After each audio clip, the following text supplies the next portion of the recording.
જેવું ગરદરા વારી ખોડિયા લાપો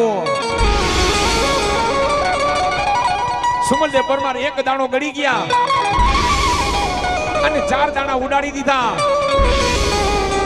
અને 4 દાણા ઉડાડી દીધા. દાણા ક્યાં પડ્યા? એક દાણો ગયો દરિયાની માલિકો મગર મચ્છે મોઢામાં લીધો. બીજો દાણો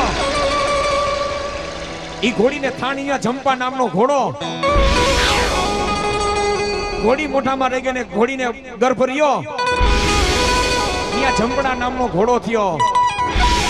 અને ત્રીજો દાણો પારેવી ખાઈ ગઈ. ત્યાં પારેવાને જન્મ દીધો. અને ચોથો દાણો હતો ને એ બાપ આડીદર મોડીદર આખી દેવાતી એલીએ પડ્યો હતો.